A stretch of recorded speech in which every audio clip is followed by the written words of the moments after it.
बिस्मिल्लाहिर्रहमानिर्रहीम। अस्सलाम वालेकुम नाज़रीन, आप यूट्यूब चैनल देख रहे हैं। मैं इमरान खान हूँ।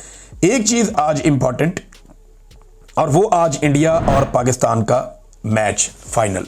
देखें, मेरी तो दिलचस्पी खत्म हो गई जब से मोहसिन नकवी ने टीम को और क्रिकेट को बर्बाद किया है। लेकिन इंडिया पाकिस्तान का मैच, पाकिस्तान को ये मैच हर हाल में जीतना है।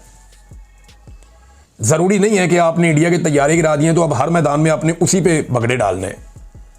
हमने बाकी मैदान, मईशत के मैदान में भी जीतना है, हमने खारजी महात में भी जीतना है, दाखिली महात में भी जीतना है, हमने जो दहशतगर्दी वहां से स्पॉन्सर होती है उसको भी शिकस्त देनी है। पाकिस्तान ने अगर करना है तो फिर सारा कुछ करना है ना।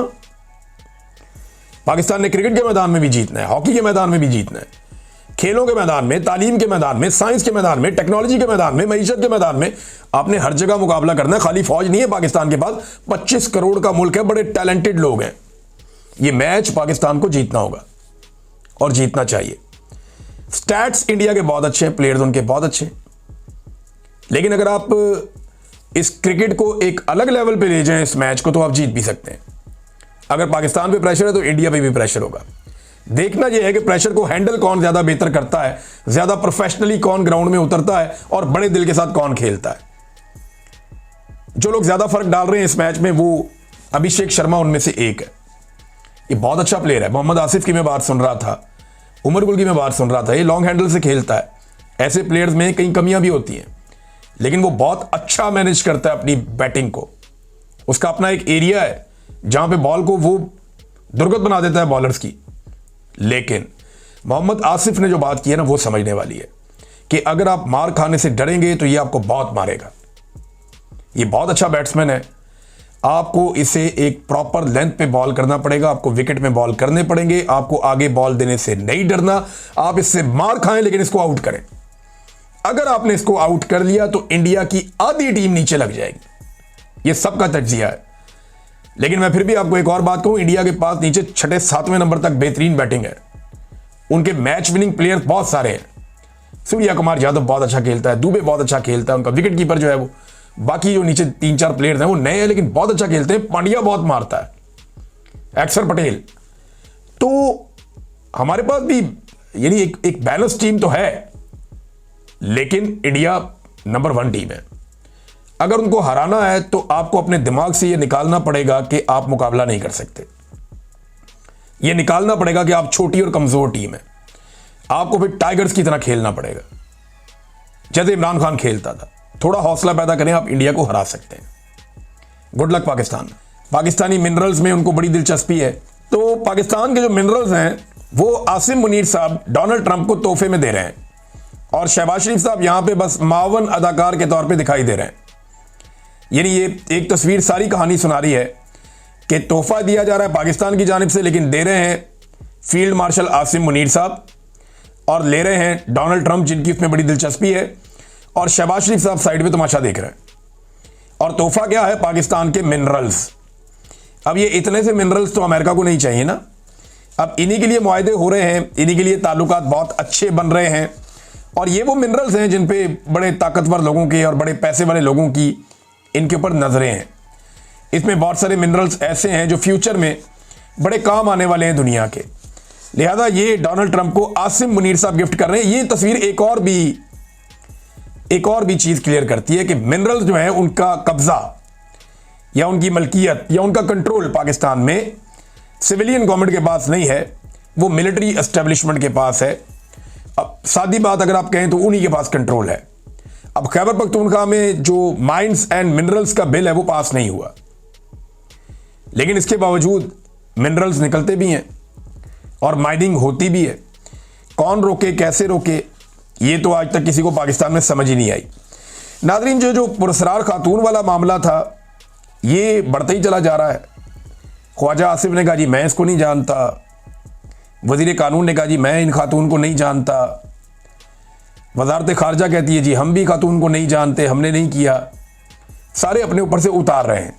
शहबाज शरीफ साहब इसके ऊपर बोलने को तैयार नहीं है, और ये खातून जो माजी में बड़ी प्रो इसराइल रही हैं, नेतन्याहू के हवाले से बड़ी उनकी मोतरफ रही हैं, और साथ ये कहती रही हैं कि पाकिस्तान को इसराइल को तस्लीम कर लेना चाहिए।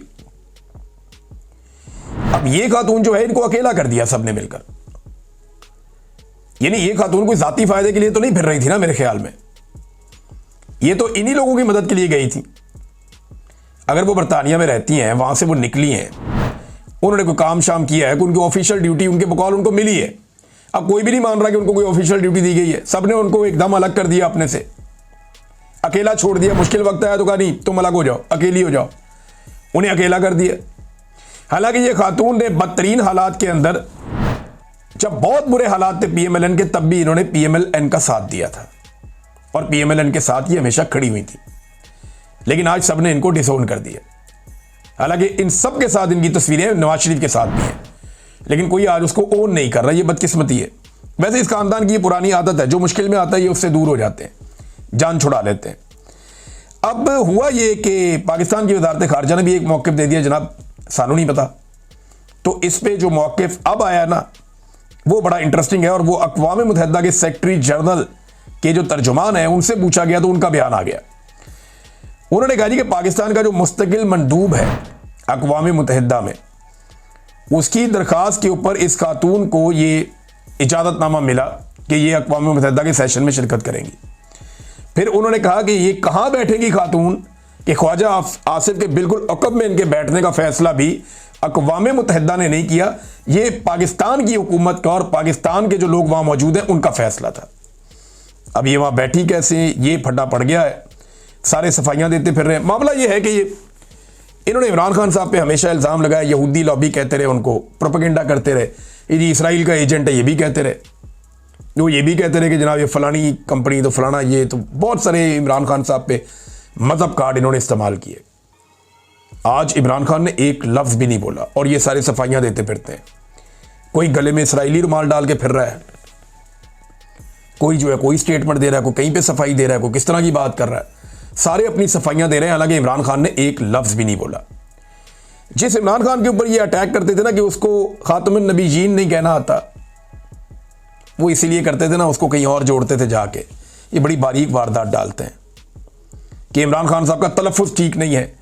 आज जरा शहबाज शरीफ साहब को सुने ना, उन्होंने कुरान पाक की आयत पढ़ी है, और जिस तरह शहबाज शरीफ साहब ने कुरान पाक की आयत पढ़ी है, उसमें सिर्फ एक आयत के हिस्से में 2 गलतियाँ हैं, और वो छोटी मोटी नहीं है, वो लफ्ज़ ही बदल दिया उन्होंने। लफ्ज़ कोई और था, उसको मुकम्मल तौर पे बदल दिया उन्होंने। अब वो इन्होंने इतना गलत पढ़ा है, मैं वो आपको पढ़ के भी नहीं सुनाना चाहता।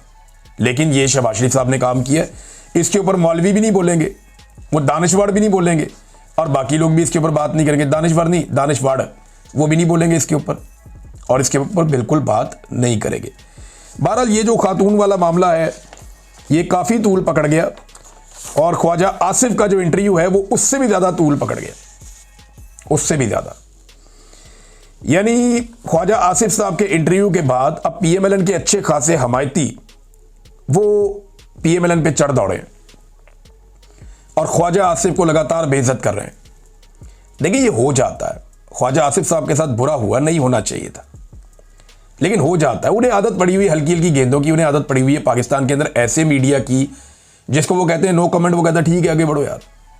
जिसको वो कहते हैं जिसका मैं जवाब देना नहीं चाहता, वो कहते हैं अच्छा चलो अगला सवाल करते हैं। या तो इन्हें हमेशा सहूलतकारी मिलती है, लेकिन बाहर मीडिया बड़ा ब्रूटल है, वो साफ सवाल करते हैं, जवाब मांगते हैं। इमरान खान तो मीडिया को डील कर देता है, ये नहीं कर सकते, ना इनकी ये कैपेसिटी है। तो अब अगर बदला लेना है ना, तो एक ही तरीका बाकी रह गया, और वो तरीका ये है कि हाफिज आसिफ मुनीर साहब, क्योंकि वो बहुत काबिल हैं, या फिर शहबाज शरीफ, जिनको काबिलियत की बुनियाद पे जाली वज़ीर आज़म बनाया गया है, इन दोनों में से कोई एक मेहदी हसन को जाके इंटरव्यू दे और बदला ले ले। ख्वाजा आसिफ की बेइज्जती का अगर बदला लेना है तो ख्वाजा आसिफ को अपने महकमे में से, यानी वज़ीर दिफा हैं वो, तो उनके सबॉर्डिनेट हैं, उनके नीचे काम करते हैं आर्मी चीफ, उनको भेजना चाहिए या तो इंटरव्यू के लिए, या फिर शहबाज शरीफ को अपने वज़ीर की बेइज्जती का बदला लेने के लिए मैदान में आना चाहिए और मेहदी हसन को इंटरव्यू देके हिसाब बराबर कर देना चाहिए। क्या वो लोग ये करेंगे? कर लेंगे तो बहुत बड़ी बात है।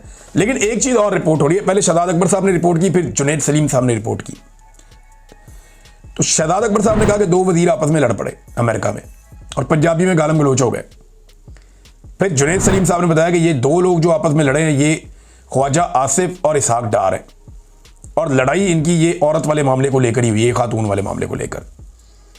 मेरे लिए बड़ी काबिल एहतराम है, उनके मामले को लेकर ये लड़ाई हुई है। तो जुनेद सलीम साहब ने कहा कि ख्वाजा आसिफ ने यहां तक कह दिया कि एदे को लो बच्चों, मियाँ साहब को कह दिया ये पहले ताड़े कामे दे के इन्हें ताड़ी पिठ च छुड़ा घूमपिया, ये अब ताड़े पजामे दे के ताड़ी छुड़ा मारेगा, ये ख्वाजा आसिफ ने कहा। बहरहाल इस किस्म की नादरीन सूरत हाल है, वो बेचारे आपस में लड़ते फिर रहे हैं, बुरा वक्त आए ना तो फिर एक दूसरे को बुरा भला कहते हैं सब। फिर अक़वाम मुत्तहिदा के अंदर जो पाकिस्तान की जानिब से जो टीम थी, जब ये बातचीत हो रही थी फाइनली शहबाज शरीफ साहब की तकरीर वाली, तो मियाँ साहब को ये बताया गया था और बड़े सीनियर लोगों ने बताया कि मियाँ साहब आपने कश्मीर का नाम सिर्फ 2 मरतबा लिया और बड़ा दबा के लिया है, कश्मीर का मामला ज़रा उठाएं, ये पाकिस्तानियों का बड़ा इंपॉर्टेंट इशू है, वहीं से पाकिस्तानियों के सारे पानी रुक रहे हैं, इस मामले को ज़रा ज़ोरदार तरीके से उठाएं, कश्मीर के मामले को, पानी के मामले को। लेकिन शहबाज शरीफ साहब ने तवज्जो नहीं दी और डोनाल्ड ट्रंप का मामला 7 मरतबा उठाया, कश्मीर का 2 मरतबा, और वो भी थोड़ा सा कमजोर अंदाज में।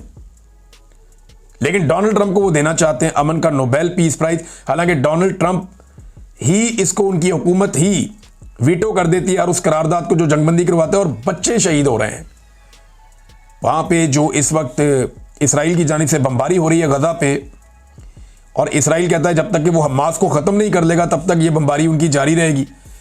तो इस बमबारी के नतीजे में जो लोग मारे जा रहे हैं उनमें बच्चे बहुत बड़ी तादाद में, पूरी दुनिया इसके ऊपर आवाज उठा रही है। लेकिन पाकिस्तानी गवर्नमेंट जो है उसको तो फौरी तौर पे डोनाल्ड ट्रंप को अमन का नोबेल पीस प्राइज दिलवाना है और कसीदे पढ़ने। ज़रा वो ये विजुअल्स देखें जिन्होंने पूरी दुनिया को हिलाकर रख दिया। नादरीन, आज़ाद कश्मीर वाला मामला जो है ना, वो काफ़ी मुश्किल पैदा करता चला जा रहा है एस्टेब्लिशमेंट के लिए और वहाँ की हुकूमत के लिए। वहाँ एक नारा लगाते हैं कश्मीरी, और उस नारे का इम्पैक्ट इतना ज़्यादा है कि ये नारा इनकी नींदें हराम कर गया और इनके लिए दर्द सर बन गया है। एक नारा कश्मीरी कहते हैं आवाज़ दो हम एक हैं। ये ऐसा खौफनाक नारा है, वो लगाते हैं आवाज़ दो हम एक हैं, वो सारे इकट्ठे होना शुरू हो जाते हैं। ये अहमद फरहाद साहब ने बताया कि जनाब उधर नारा लगता है आवाज़ दो हम एक हैं, और वो सारे इकट्ठे होना शुरू हो जाते हैं कश्मीरी। फिर वो किसी ताकत से डरते भी नहीं है, वो कुर्बानी देने से भी नहीं डरते। अब पीर वाले दिन जो है हुकूमत एक ऑपरेशन के मोड में है और दूसरी जानिब जो कश्मीरी हैं वो अपना हक लेने के मोड में। लेट्स सी वहां पे हुकूमत क्या तजुर्बा करती है। अब तक के लिए इतना ही, अपना ख्याल रखिएगा, अपने चैनल का भी। अल्लाह हाफ़िज़।